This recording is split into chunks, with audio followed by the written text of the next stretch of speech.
emprendedores interesados en el rubro inmobiliario.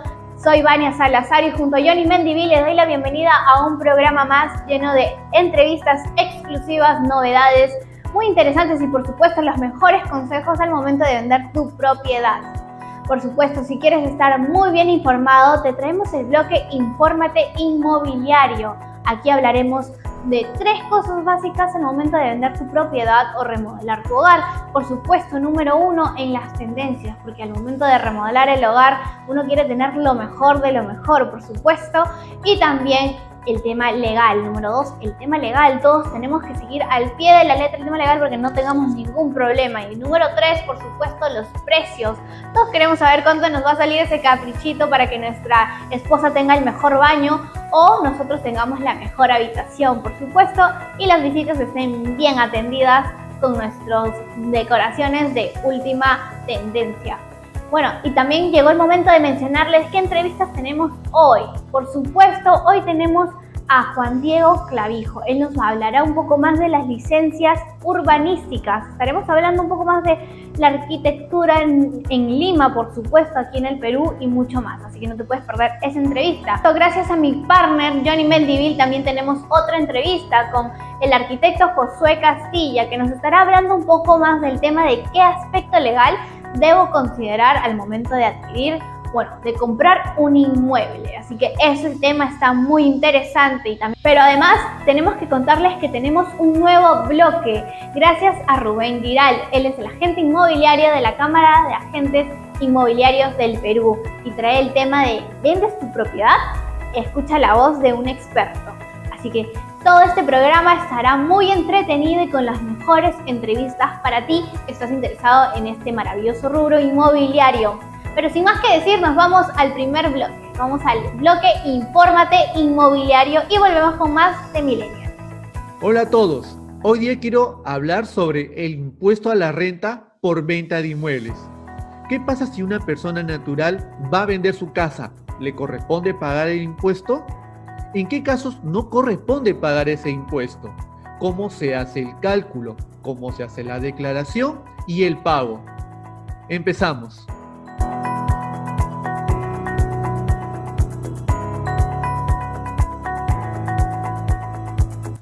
El impuesto es a las ganancias de capital provenientes de la enajenación de inmuebles, distintos a la casa habitación. La casa habitación no paga impuesto a la renta, efectuadas por personas naturales, sociedad conyugal o sucesión indivisa. Constituirán rentas gravadas de la segunda categoría siempre que la adquisición y enajenación de tales inmuebles se produzca a partir del 1 de enero del 2004. ¿Qué significa esto? Hay que analizar primero cuándo fue adquirido el inmueble. Si el inmueble fue adquirido antes del 1 de enero del 2004 y lo vende ahora, no paga impuesto a la renta. Pero si el inmueble fue adquirido después del 1 de enero del 2004, sí le corresponde pagar el impuesto a la renta, a menos que se declare casa habitación. ¿Cuál es el concepto de casa habitación? La casa habitación no paga impuesto a la renta. ¿Pero qué es casa habitación?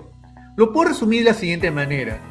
Se considera casa habitación del enajenante al inmueble que permanezca en su propiedad, o sea, que sea tuya, por lo menos 2 años.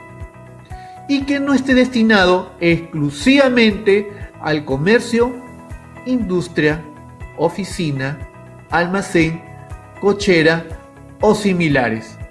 Pero ¿qué pasa si tienes más de un inmueble? Que también tenga las mismas características, que es de tu propiedad, que la tenga más de 2 años, que no esté destinado al comercio, industria, oficina, almacén, cochero similares. En ese tipo de situaciones será considerada casa habitación solo aquel que luego de la enajenación de los demás inmuebles resulte como el único inmueble de su propiedad. ¿Cómo se calcula el impuesto a la renta? El cálculo del impuesto a la renta es de la siguiente manera. Precio de venta. A este precio de venta le vamos a restar el costo computable. precio de venta menos costo computable. Si genera ganancia, el impuesto a la renta es el 5% de la ganancia de capital. Para determinar el cálculo del impuesto a la renta, es importante reconocer el costo computable. ¿Qué es el costo computable? El costo computable vendría a ser si esta propiedad la compré o la recibí a título gratuito, puede ser por una herencia o una donación. Analicemos cada caso en particular. Si la casa que voy a vender yo la he comprado, entonces el costo computable será a título oneroso. ¿Qué viene a ser esto? Si la adquisición es a título oneroso, el costo computable será el valor de adquisición. Yo vendo una casa en 500.000 soles, pero la compré en 100.000 soles. Entonces eso será mi costo computable. Pero estos 100.000 soles tienen que ser reajustados por el índice de corrección monetaria que lo establece el Ministerio de Economía y Finanzas, incrementado con el importe de las mejoras incorporadas con carácter permanente. ¿Cómo será en el caso de que yo haya recibido una herencia o una donación? ¿Cómo será el costo computable? Si la adquisición fue a título gratuito, hay que analizar bien las fechas. Si la adquisición fue desde el 1 de enero de 2004 hasta el 31 de julio de 2012, el valor de autovalúo será el costo computable multiplicado por el índice de corrección monetaria aplicado al año y mes de adquisición del inmueble. Pero si la adquisición del inmueble fue a partir desde el 1 de agosto del 2012, el costo computable será igual a 0, a menos que el transferente lo pueda acreditar su costo de manera fehaciente. ¿Cómo se paga el impuesto? El pago del impuesto se hace a través de este formulario, Guía de Pagos Varios. Tiene que tener número de RUT y el código del tributo es el código 3021. La declaración del impuesto se hace a través de este formulario virtual 1665, renta de segunda categoría, que se ingresa a través de SUNAT Operaciones en Línea con su clave SOL. Buenísimo. ¿Ya sabían qué impuestos pagar al momento de vender su casa? Yo creo que ahora ya lo saben.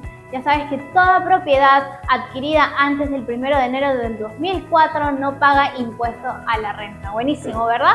Ahora nos vamos a una pausa comercial y volvemos con más de Millennial TV. No te muevas porque tenemos mucho de qué hablar. FirstMed Pharma.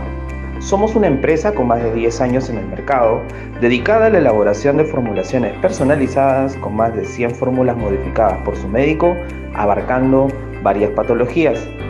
¿Sufres de problemas metabólicos? ¿No reduces esos kilos de más? Tenemos para ti B-Slender, un supresor de ansiedad y apetito que contiene Camellia sinensis, Garcinia camboya, 5-HTP y guaraná, que en combinación serán tu mejor aliado para lograr esos resultados que tanto esperas. Comunícate con nosotros por WhatsApp o llámanos al teléfono fijo y síguenos en nuestras redes sociales como Botica Magistral FirstMed Pharma.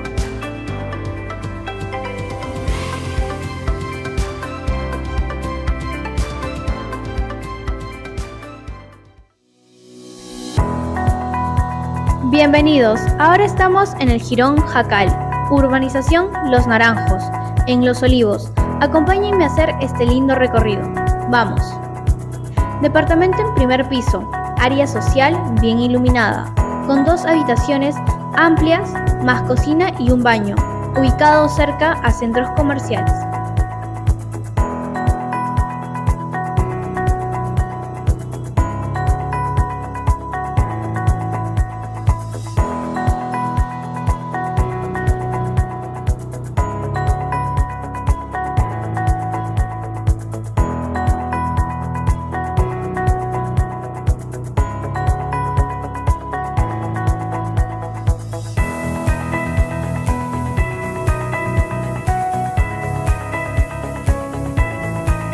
Arcasa Perú te encuentra la vivienda de tus sueños.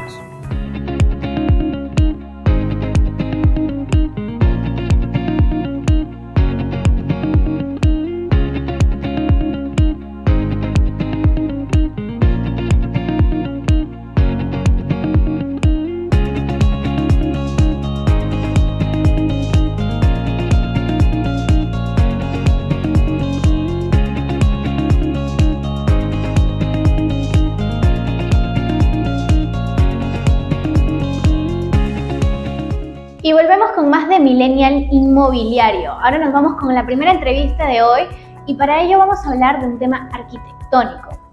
Y tenemos de invitado un arquitecto bastante experimentado en este rubro.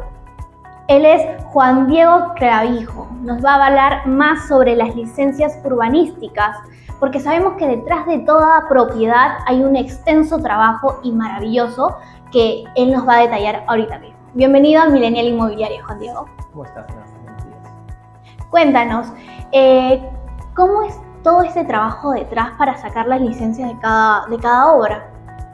Creo que el primer paso es ver todo lo que son antecedentes documentarios, es decir, ir a las municipalidades, sacar todo lo que son documentos propios del terreno, certificados de parámetros, registro predial, etc. Toda esa información nos va a dar la data exacta de cómo está el terreno, ¿no? Ese es el primer documento importante porque también determina cómo se hace la construcción. Muchas veces, por decirlo, las medidas de una construcción reales son 5x10 y en registro está 5,48x10. Normalmente tenemos que siempre basarnos en los papeles y en los registros que están en las municipalidades. Eso es el primer paso, ¿no? Todo lo que son documentos, en que el proyectista se empapa de todos esos documentos en busca de la licencia de edificación.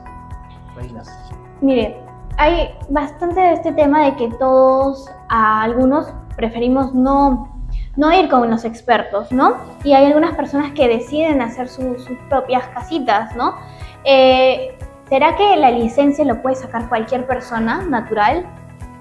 El trámite de la licencia es un trámite que lo hace cualquier persona, pero la información que se vuelca en los documentos para optar por esa licencia son documentos técnicos. Y finalmente tiene que firmarlos ya sea un ingeniero o un arquitecto. Entonces, sí o sí tienen que buscar. Ahora, bajo la autoconstrucción, que es muy común, si no me equivoco, 9 de cada 10 viviendas en el Perú o Lima son autoconstruidas, sí, lamentablemente tenemos esa costumbre de no buscar la formalidad. Entonces, al no tener esos papeles, al no buscar la licencia, el problema es que esa construcción no termina estando reglamentada o metida dentro de todo el sistema. Por lo tanto, si uno quiere pedir un préstamo, lo tiene como hipotecar, etc. Entonces, eso sería una de las razones más básicas del por qué es importante tener esto. Y luego, es un tema legal, ¿no? La licencia hace que unas personas revisen toda la información, ya sea de proyecto, etc. y vuelven a tu proyecto que cumpla con los parámetros, ya sea edificatorios, es decir, la parte arquitectónica, sobre todo con los parámetros de seguridad. Entonces, una edificación con una licencia tiene una serie de condicionantes seguras que a futuro, cuando el edificio esté construido, va a garantizar la seguridad de la persona. Lamentablemente, al no tener esa fiscalización, uno puede construirlo a criterio y no cumplir con normas de seguridad, que es finalmente algo importante para el usuario final, el que se va a mudar a la casa. Cuéntenos, ¿hay distintos tipos de licencias de construcción? Sí, a ver, están diferentes modalidades de licencia, ¿no? Hay unas muy básicas, cuando uno quiere simplemente, cuando uno va a remodelar una casa, voy a cambiar el piso, no necesitas una licencia. Digamos, buscas algo que se llama una carta de acondicionamiento, en donde le avisas a la municipalidad que vas a hacer ese trabajo. No necesitas de por sí una licencia. Luego, si vas a construir una casita de 2 pisos, es un tipo de licencia o un tipo de modalidad, y así conforme va avanzando la dificultad o lo complejo de la construcción, llegas a modalidad B, modalidad C y modalidad D. La C es la más común, digamos, pero tiene diferentes variables. Y sí, efectivamente, hay diferentes modalidades en base a la complejidad del proyecto. Usted ahorita me comentó que, por ejemplo, si queremos cambiar nuestro piso de la casa, tenemos que pedir una licencia, un permiso, y tal vez se debe a que no estamos interfiriendo con la calle, ¿no? Con los peatones, pero tal vez sí con un ruido. Claro. La carta de acondicionamiento efectivamente no llega a ser exactamente una licencia, pero es importante porque le avisas a la municipalidad de que vas a hacer bulla, de que vas a botar desmonte, ¿no? Entonces hay una serie de condicionantes en paralelo. Ahora, la carta de acondicionamiento, si bien no buscas una licencia, sí estás dentro de los parámetros de una construcción normal, que es bulla desde las 7:30 hasta las 5, si no me equivoco, de lunes a viernes y sábados de 7:30 a la 1. Ese tipo de condicionantes que son para una licencia también se aplican para una carta de acondicionamiento. efectivamente, y esto es un mensaje para todos, si ustedes escuchan una bulla más de las 5 de la tarde, ustedes pueden llamar al municipio y decir, esta construcción está infringiendo la norma. Y esto es para cualquiera, si cumplas un gran edificio o cambies un enchape de un piso. Mire, eso es muy importante saber porque acá yo tengo unas construcciones que a veces no se pasan de la hora, mira, y es muy importante porque nosotros no sabemos en casa, nos quejamos, pero no sabemos y es importante que todos cumplan. Y también como, no solamente como persona que estoy construyendo cumplir, sino también como vecino que estoy escuchando que se están pasando. Claro que todos tenemos que contribuir a esto. Claro, hay un área de fiscalización dentro de toda municipalidad en donde debería uno poder llamar. Y hoy en día, con todo este, llámese boom de las construcciones, están bastante certeros a la hora de responder. Y finalmente, una municipalidad se debe a su vecino. Entonces, yo tengo una construcción que ha durado 2 años frente al edificio donde vivo. Efectivamente, había muy horrible, pero nada, era lo que me tocaba. Pero claro, a partir de las 5, yo un par de veces conocía no voy a decir el nombre, conocía a una persona que trabajaba allí y decía, avísale al residente que si no para la bulla, yo voy a llamar a la policía. Entonces, sí es importante, claro, conocer los derechos que tenemos como vecino a un tema de tranquilidad también. Arquitecto, cuénteme, cuando un constructor va a comprar un terreno, solicita lo que es el parámetros urbanísticos. Claro. ¿Qué información podemos encontrar ahí? Un poco, a ver, cuando una urbanización, se urbaniza, se hace toda una lotización, etcétera, se da una característica al propio terreno. Entonces, la municipalidad, junto con el ministerio, etcétera, da un certificado de parámetros. El certificado de parámetros, la información más básica es cuánta altura puedes hacer, qué área libre deberías tener en tu construcción, dependiendo de la tipología de construcción, si es vivienda, comercio, oficina, cantidad de estacionamientos, alineamiento de fachada, es decir, cuánto tienes que colocar de retiro. Hay algunas viviendas, por ejemplo, si ves las viviendas en el centro de Lima, abres la puerta y ingresas a la vivienda. Aquí por los años 60, etcétera, el urbanismo dictó un retiro, hay retiros de 3 metros, y en esta casa tiene un retiro de 5 metros. Toda esa información, retiros, altura, cantidad de estacionamientos, áreas libres, está en ese certificado. Y dependiendo, a veces el certificado te dice, ok, esto es para vivienda, pero también puedes hacer quizás comercio y te da otras características, ¿no? Es diferente. Pero es el primer documento en donde el proyectista comienza a diseñar. Sin el certificado de parámetros no se comienza ningún diseño, porque simplemente no sabes qué hacer. No sabes si puede ser 20, 5, 10 pisos. ¿Y dónde podemos adquirir un parámetros urbanísticos? El certificado de parámetros es gratis, bueno, debería ser, es de libre adquisición de las municipalidades. Las municipalidades tienen la obligación de darte, lo solicitas, ese certificado y tú simplemente tienes que dar el lote.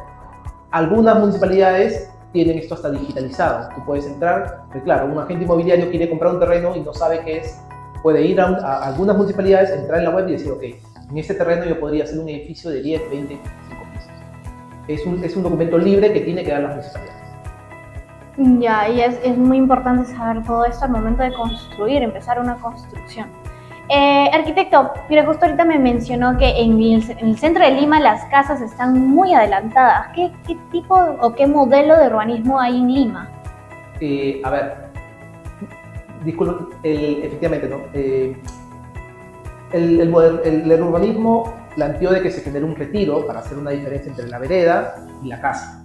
Esto es para un tipo de urbanizaciones muy residenciales, extremadamente residenciales, porque lo que generas es que separes a la vivienda de la calle, que el urbanismo moderno está en contra de eso. Si ustedes ven, bueno, las ciudades que son ejemplos de temas urbanos o laboratorios, como pueden ser Barcelona, París, la calle, la edificación está a pie de vereda, es decir, hay mucha interrelación entre la vivienda y la calle, ¿sabes? Y eso genera de que el propio usuario y lo que entendemos como ciudad es de nosotros. Lamentablemente, al separar, hacemos que la ciudad o nuestra casa termine donde termina la puerta y la calle es de alguien más.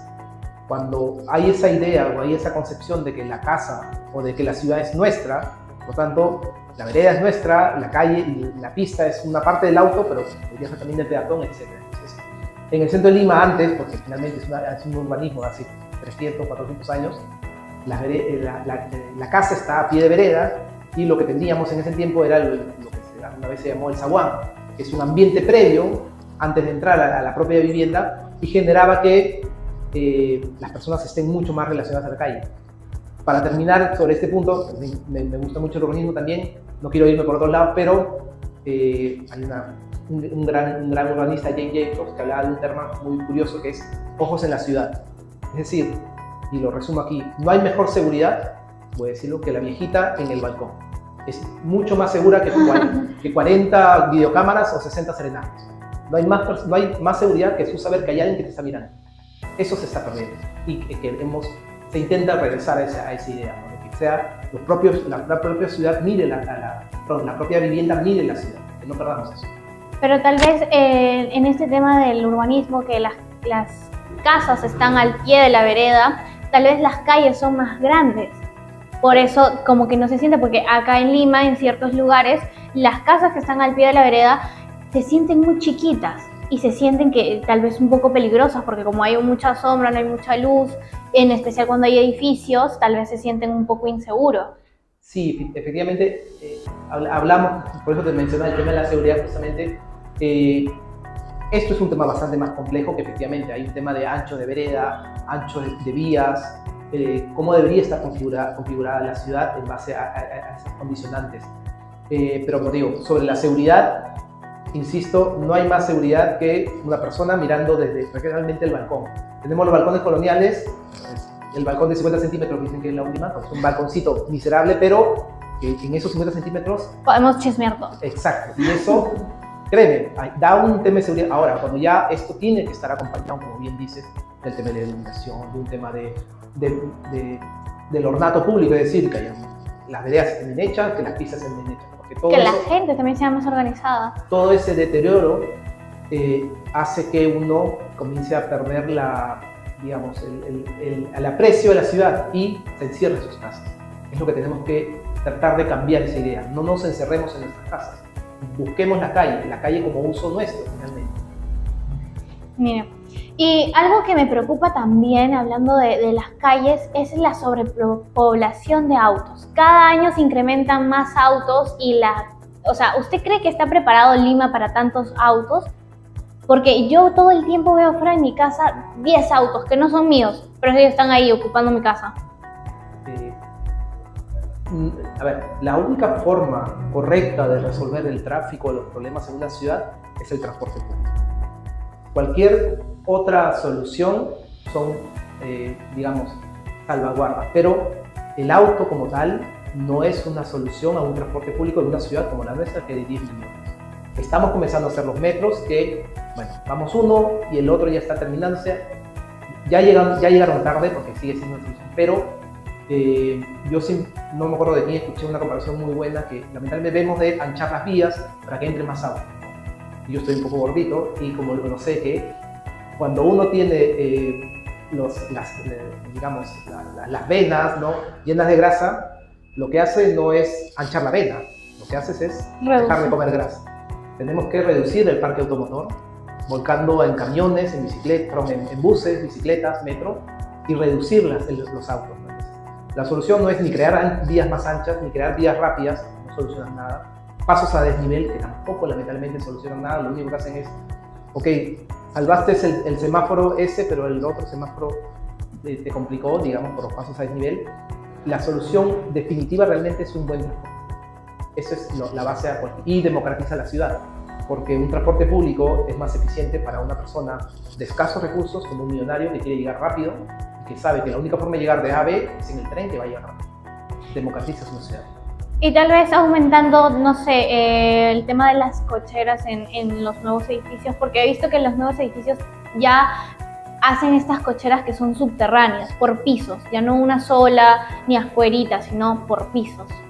Lo importante cuando es, si vas a quitar algo, tienes que dar opciones. Entonces, por ejemplo, con respecto a lo que hablas, yo hablo comentaba, ¿no?, del transporte público. Pero claro, no puedes quitarle a una persona el auto, porque si uno quiere salir de Lima, tiene que tener un auto, una cochera. Entonces, la idea principal no es, y espero que no se entienda así, ok, solo transporte público, nada de autos. No, también auto. Y para eso, efectivamente, tiene que haber un sistema de cocheras no solamente, o sea, dentro de los edificios, pero también, por ejemplo, no sé, si uno quiere ir a los centros históricos o lugares donde están muy congestionados, como son los centros de los distritos. Lima creció por distritos antes de unirse todo.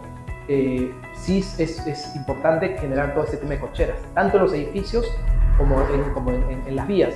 Hay un ejemplo en una vía en San Isidro donde hicieron un estacionamiento subterráneo y liberaron toda la primera planta, y ahora la vereda, la calle es mucho más amigable. Entonces, efectivamente hay que separar lo público de lo privado, y hay que ver quién asume los costos también, finalmente, porque un estacionamiento no es barato.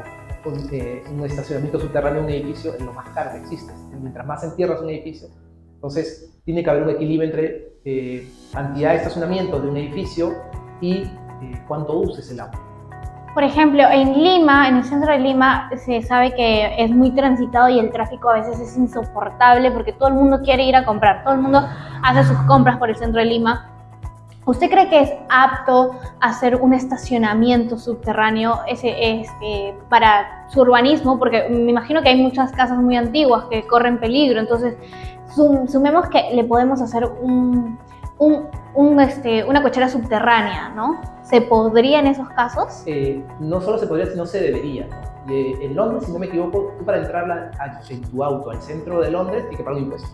Ahí ya es una primera barrera un poco más drástica, pero yo vivía en una ciudad, en Pamplona, en España, y alrededor, antes de entrar al centro, que era todo peatonalizado, cambiaba completamente la forma de pasearte, había alrededor varios, no sé la verdad porque no tenía auto en ese tipo, estacionamientos subterráneos. Y vamos, es una obra pequeña, finalmente el municipio puede hacer la construcción y pagarlo con un privado que quiere estacionarse. Claro, ya está colapsado el centro de Lima. Vamos a hablar de otro tema, que tenemos una ciudad que no es una ciudad lineal, entonces si tú quieres ir de A a B, siempre vas a pasar al centro de Lima. Hace poco tuve que ir a Comas a visitar un local y tuve que pasar al centro de Lima. Tuve que ir a Santa Anita, tuve que pasar por el centro de Lima. Siempre pasas por el centro. Lamentablemente eso va a ser difícil de cambiar. Pero sí, o sea, hacer que uno llegue al centro de Lima, ok, puedes llegar en tu auto privado y estás 3, 4, 5 cuadras antes, construirse un estacionamiento y se hace. Ahora, sobre la viabilidad de construir, hoy en día hemos llegado a la luna, se puede construir de todo.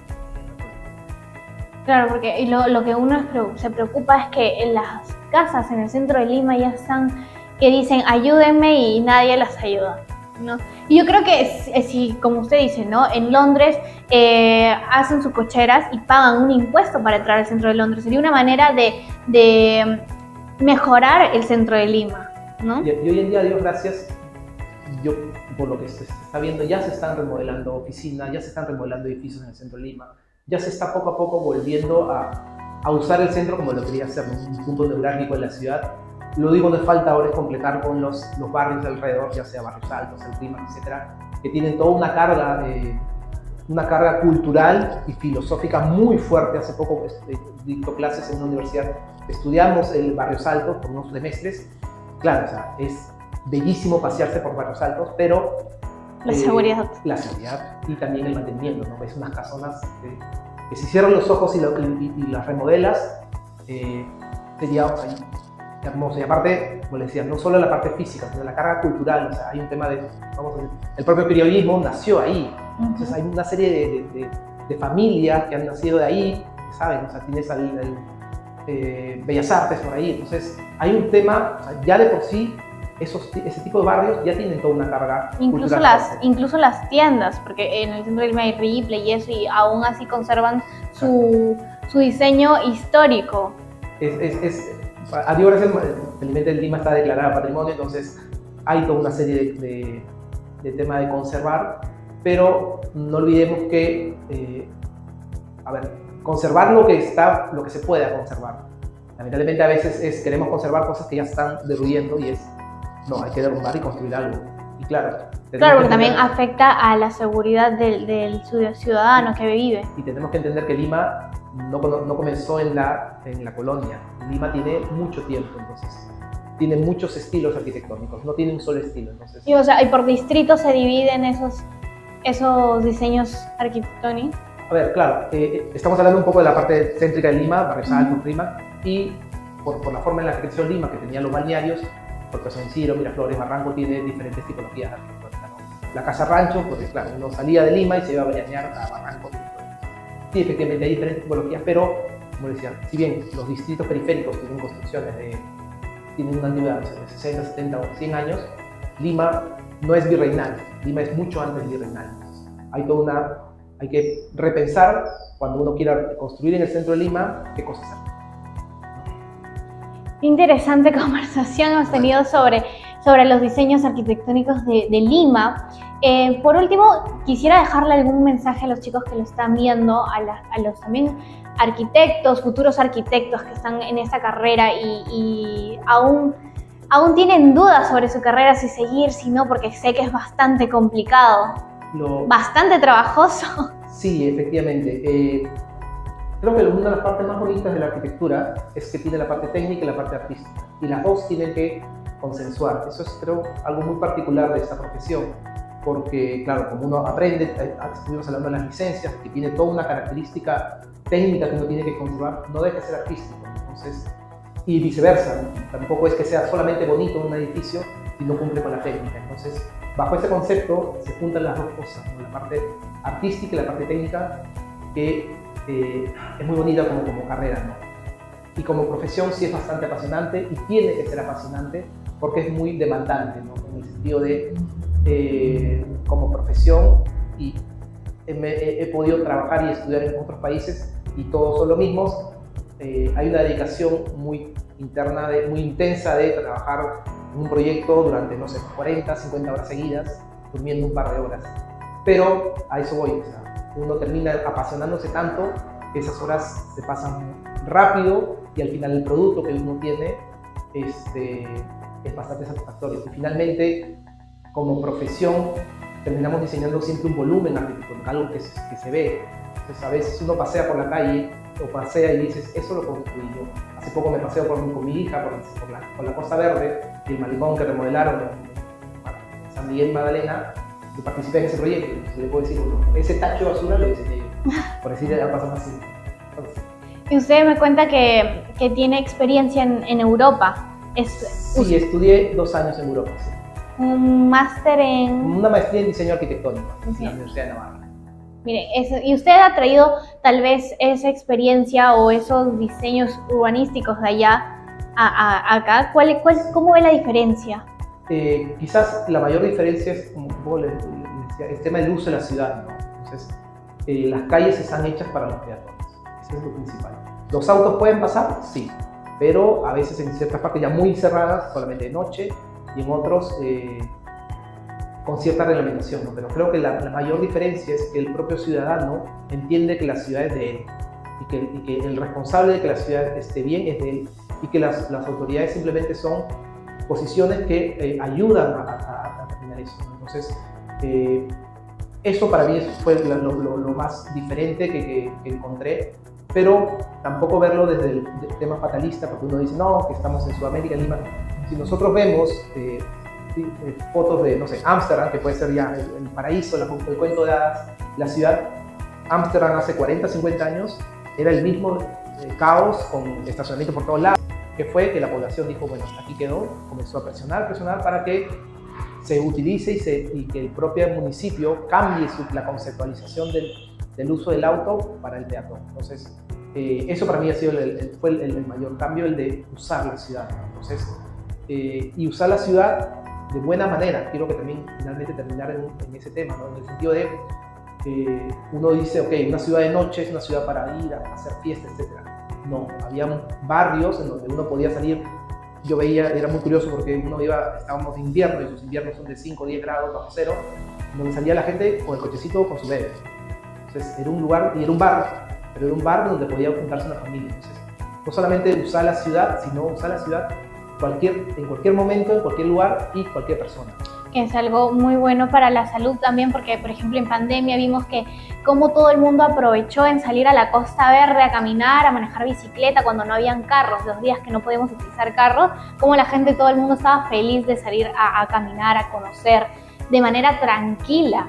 Eso es algo muy importante que usted que me cuenta que en Europa se ve y que sería muy bueno implementarlo aquí para que todos podamos vivir mucho mejor, tal vez. Apuntamos a eso. Sí, efectivamente, la pandemia de todo lo malo que tuvo, quizás nos ayudó desde lo urbanístico a eso, a entender que la ciudad realmente es nuestra. Por último, ¿nos puede dejar sus redes sociales para que lo contacten? No tengo muchas redes sociales, pero... ¿O número de contacto? Sí, bueno, mi número es 991-314-807, soy Camilo Clavijo, nada. Un gusto haberlo tenido acá en Millennial Inmobiliario y esperemos poder volvernos a ver para seguir hablando de este maravilloso tema del urbanismo arquitectónico. Vale. Un gusto.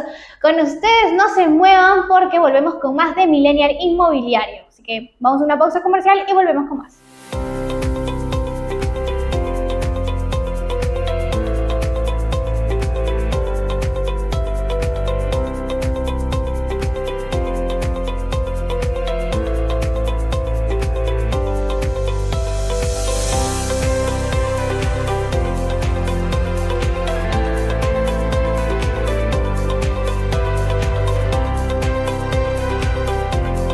¿Cansado de tu oficina pequeña?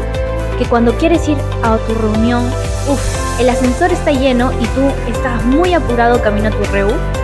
Y no solo eso, tus clientes necesitan estacionamiento y ya están ocupados. Es hora del cambio, porque si no te has dado cuenta, ya creciste y necesitas una oficina mucho más grande. Tranquilo, nos encontramos en San Borja, exactamente en Romero Hidalgo, y aquí tenemos para ti lo que necesitas. 280 metros cuadrados, con 6 ambientes, 3 baños y una linda terraza con un precioso jardín. Además, cuenta con cochera para 2 autos. Todo esto por tan solo $2.000. Y tu comodidad, por supuesto. Arcasa Perú te encuentra la casa de tus sueños.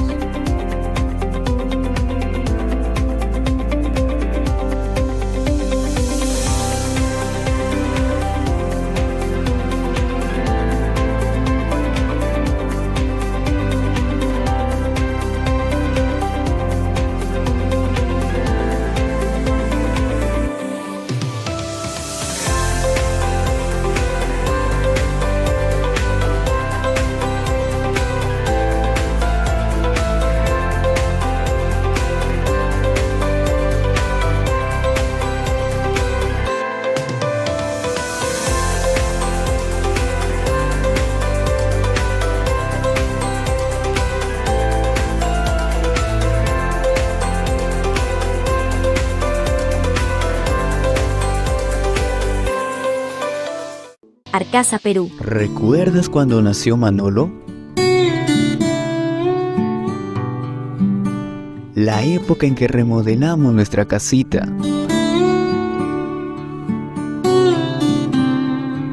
Era chiquita, pero muy acogedora. Cuánto trabajo. Las ideas.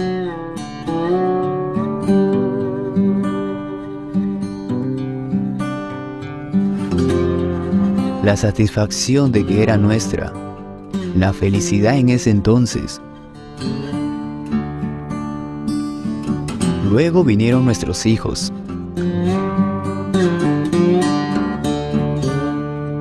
Crecieron y ahora lo disfrutan nuestros nietos.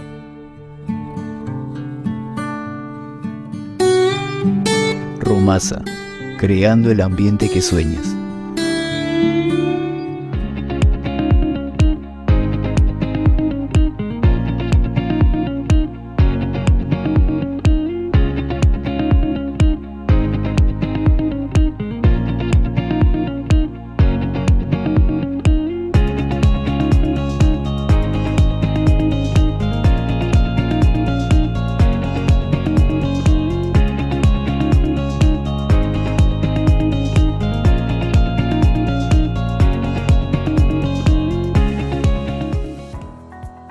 Y continuamos con más de Millennial Inmobiliario y por supuesto llegó el momento de darle el pase a mi partner Johnny Mendivil, quien vía Zoom está entrevistando al abogado Josué Castillo.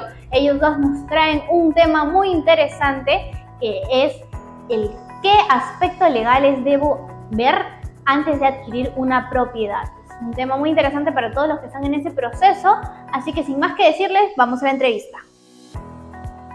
Muchas gracias, Vania, por el pase.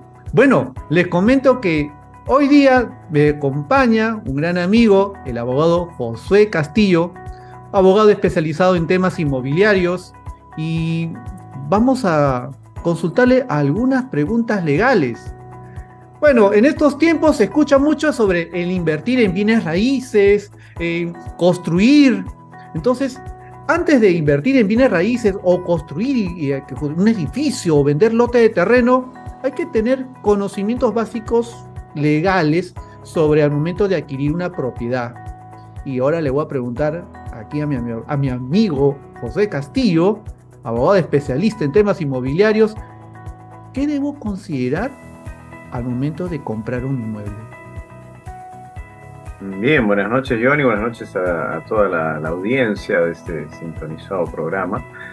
Sí, pues últimamente está como muy en boga, ¿no? Esto de los bienes raíces, ¿no? De las inversiones. Hay mucha gente que está, digamos, incursionando, ¿no? Haciendo sus pininos. Hay quienes vienen ya de otros sectores, se están reinventando, cuentan a veces con capital para invertir y a veces se dejan llevar pues por cosas muy aparentemente bonitas. Hay físicamente cosas muy bonitas, hay terrenos muy bien ubicados, o hay de repente departamentos, desarrollos, proyectos, qué sé yo, que están todos muy bien. Pero hay que tener en cuenta una cosa, porque si el aspecto legal, los documentos no están en regla, no están en orden, no va a ser una inversión segura, o ni siquiera se va a poder de repente, digamos, llegar a un saneamiento, a una titulación completa, ¿no? Partamos por el principio.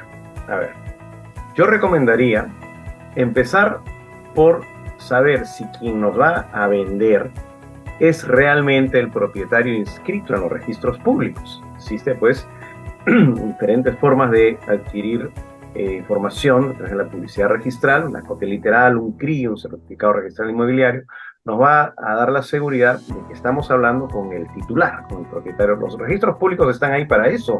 Es una vitrina donde se exhibe todos los inmuebles con sus propietarios y con su situación jurídica, con sus gravámenes, con sus hipotecas, con lo que pudieran tener, anotación de demanda, qué sé yo. Entonces nos vamos a encontrar ahí con información de una fuente oficial y fidedigna. Incluso yo recomiendo ir más allá, ir a los títulos archivados de los registros públicos, y eso es un tema un poquito más extenso que se puede explicar en otro momento, es decir, el sustento, ¿no?, de las inscripciones.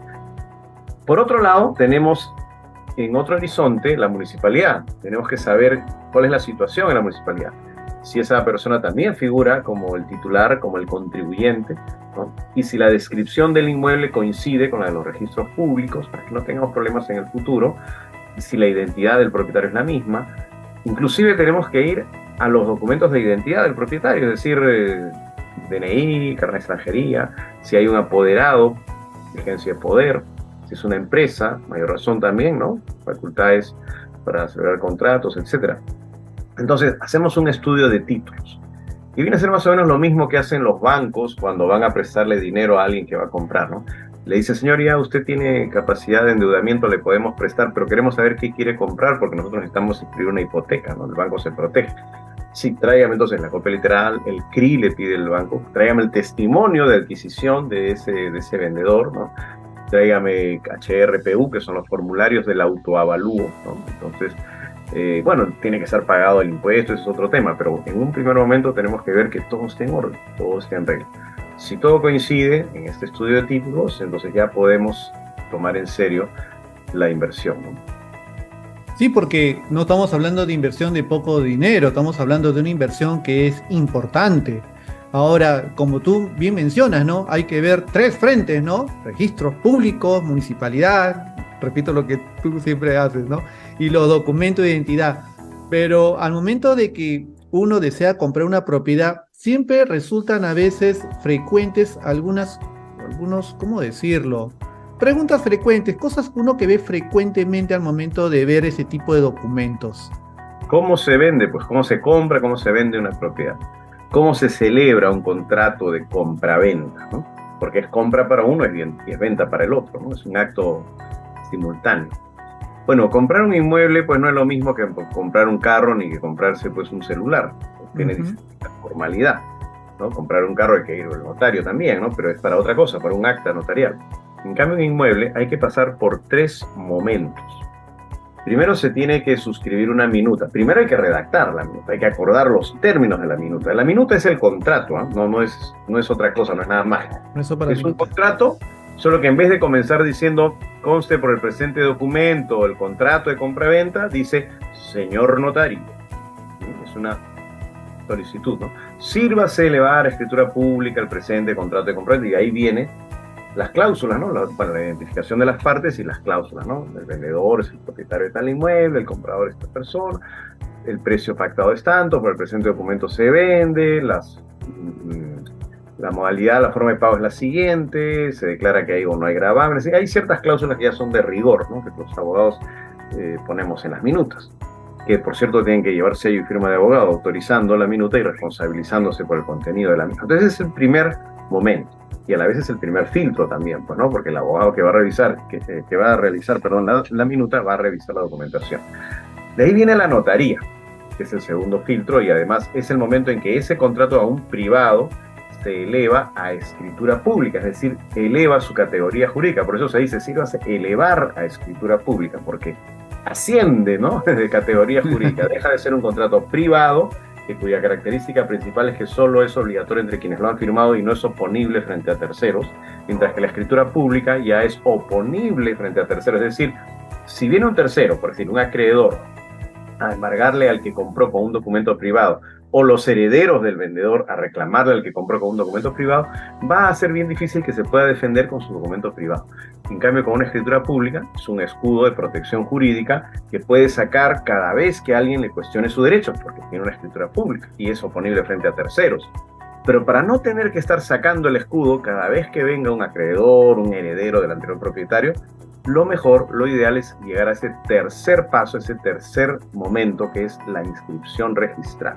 Con la inscripción registral, la escritura pública queda ahí a vista de todo el mundo. Hay un principio dentro de los registros públicos que es el principio de publicidad, por el cual se presume que todos tienen conocimiento de la inscripción, porque todos tienen acceso libremente a la inscripción.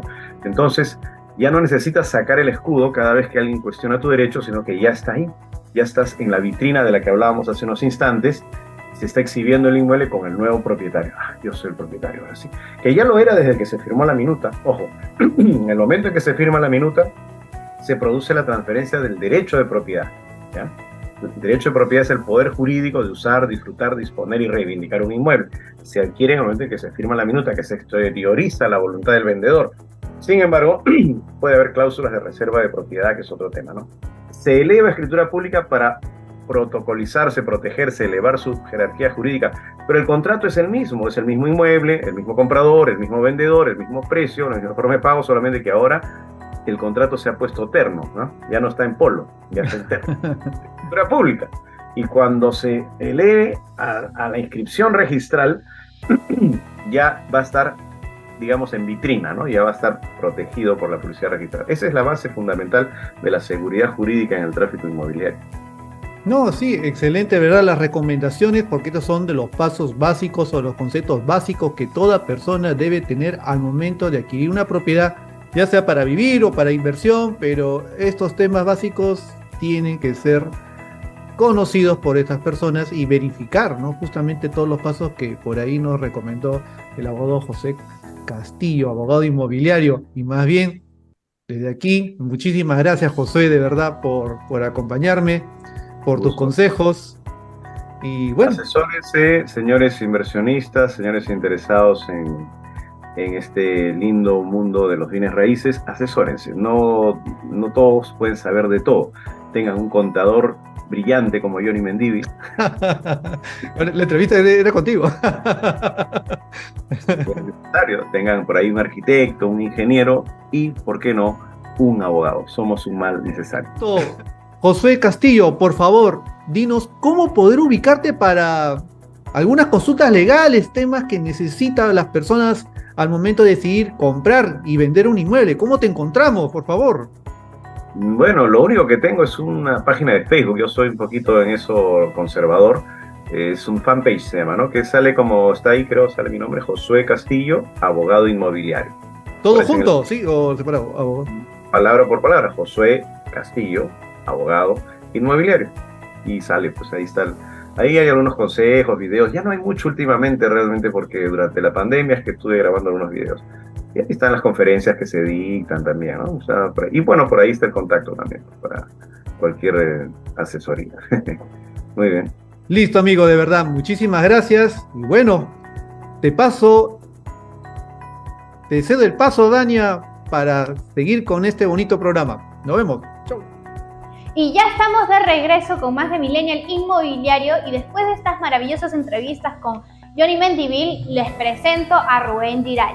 Él es agente inmobiliario de la Cámara de Inmobiliaria del Perú y nos trae un tema muy interesante. ¿Vendes tu propiedad? Escucha la voz de un experto. Sin más que decirle, adelante, Rubén. Muchas gracias, Vania. ¿Quieres perder mucho dinero? No sigas estos consejos. Hoy me gustaría hablarte de las posibles carencias, los problemas que enfrentarás y que tendrás que resolver de alguna manera si decides vender tu propiedad sin la ayuda de nadie. Piensan que todo lo que se necesita es poner un anuncio en los portales inmobiliarios, pasarle la voz a unos agentes, poner un cartel frente a la propiedad y pasar la voz a amigos. Craso error. Vender una propiedad es un proceso muchísimo más complejo que requiere una serie de conocimientos, habilidades y experiencia, sobre todo en el sector inmobiliario. Sin todo esto te garantizo que vas a perder mucho dinero en la venta, y lo más triste es que ni siquiera te vas a enterar que lo perdiste. Te lo digo con la experiencia de casi 25 años de vender propiedades. Sin ayuda es una clara receta para el desastre. En este negocio, como todo en la vida, lo barato sale caro. Pero si en algo tienes razón, es que cualquiera sin conocimientos puede vender tu propiedad. Pero venderlo sin perder dinero y encima obtener el más alto precio de mercado, para eso sí vas a necesitar la ayuda de un profesional que maneje todo lo que debe manejar un profesional inmobiliario. Ahora voy a tratar solo algunos de los problemas que enfrentas como propietario si tratas de vender tu propiedad. Primero, no cuentas con experiencia en venta de inmuebles. Vas a cometer todos los errores que comete un novato. Es que no estás vendiendo un par de zapatos viejos, estás realizando una de las operaciones financieras más importantes de tu vida, con muy poco o nada de experiencia en el tema. ¿Cómo crees que va a terminar esta aventura? Comercialización y marketing. Necesitas contar con la experiencia y los recursos para comercializar tu propiedad de manera efectiva. Elaborar un plan de marketing personalizado, ojo, digo personalizado, hecho a la medida de tu propiedad. Un buen plan de marketing es como confeccionar un buen terno hecho a la medida.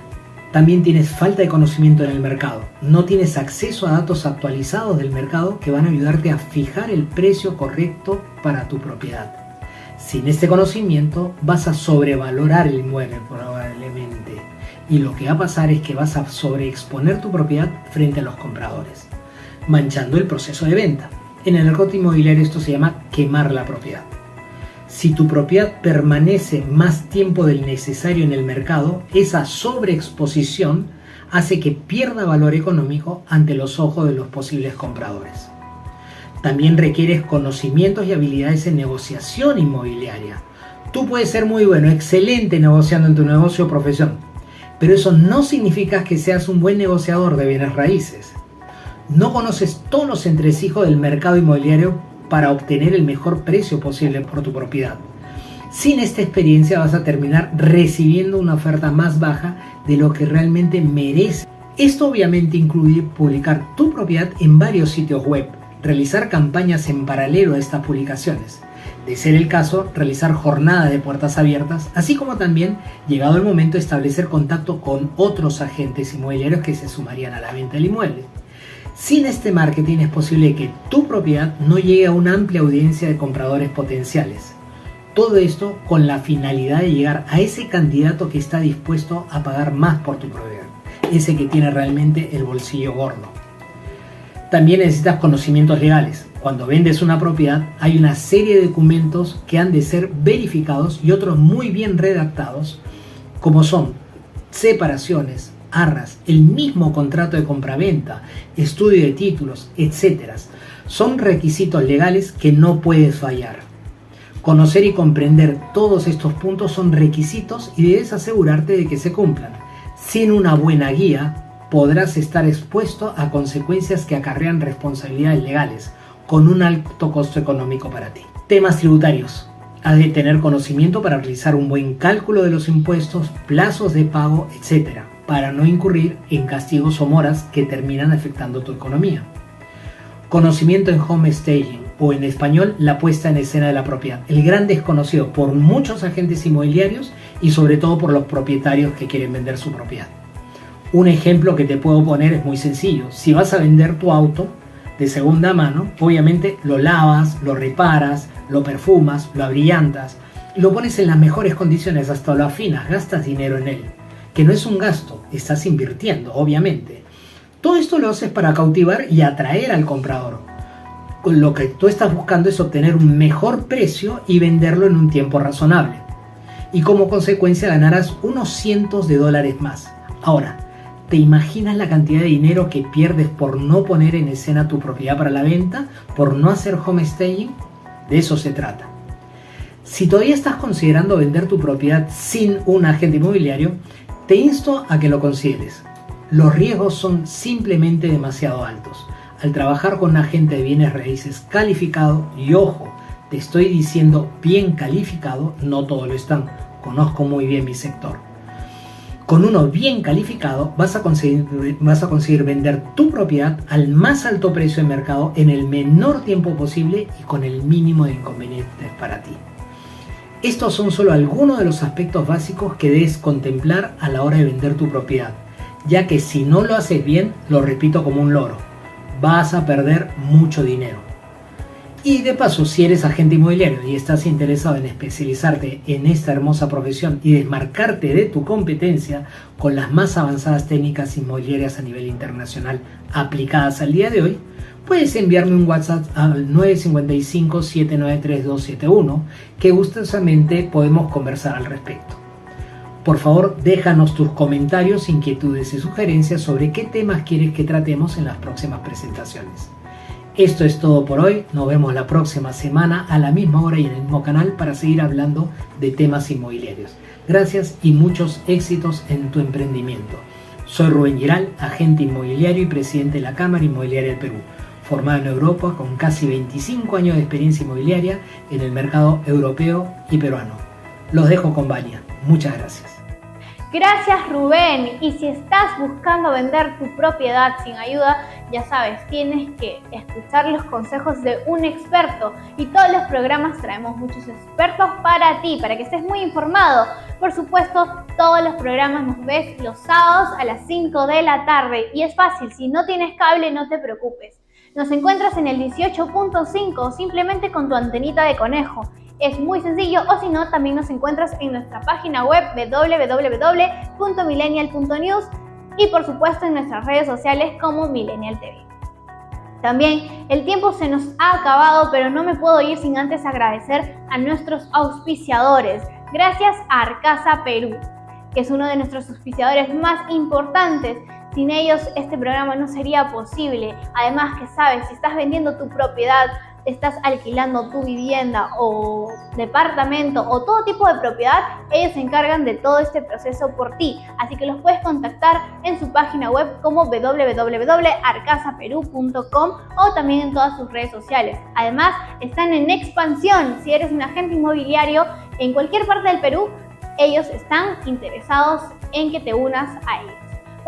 Y por supuesto darle las gracias a Romasa, que es una empresa que nos está apoyando mucho a esta linda causa de llevar la educación al Perú profundo, por supuesto, para que los chicos y grandes también estén enterados de todos los rubros educativos y por supuesto profesionales que ellos quieran acceder. Por supuesto, ya saben que si tú estás pensando en remodelar tu casita, tu departamento, todo lo que tú quieras, ellos tienen lo ideal para ti, así que no lo pienses dos veces. Tienen todo en baños, pisos, porcelanatos y demás. Así que no te olvides de contactarlos a sus páginas web www.romasa.com.p o en todas sus redes sociales como Romasa. Gracias, Romasa. Por supuesto, también darle las gracias a Chasqui Router, que ellos son nuestro auspiciador más querido. Ellos llevan la educación a los niños del Perú profundo. Con estos Chasqui Router, estos niños pueden acceder a una biblioteca virtual llenecita de información para que ellos puedan crecer al nivel cultural, por supuesto, para que ellos estén más informados al momento de elegir una carrera. y puedan tener mucha más variedad de educación. Por supuesto, si eres una empresa de responsabilidad social, una ONG o simplemente eres un alcalde o una persona natural que quiera y tenga las posibilidades de sumarse a este proyecto de llevar la educación al Perú profundo, estás súper bienvenido.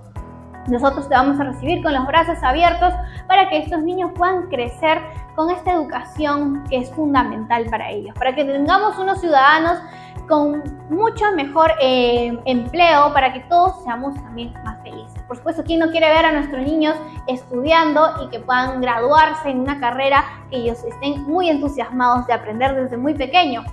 Así que no se olviden de sumarse a este proyecto. Nosotros los vamos a estar recibiendo, por supuesto, con un abrazo muy grande, y los puedes encontrar en todas sus páginas como Chasqui Router o en su página web como www.chasquirouter.com.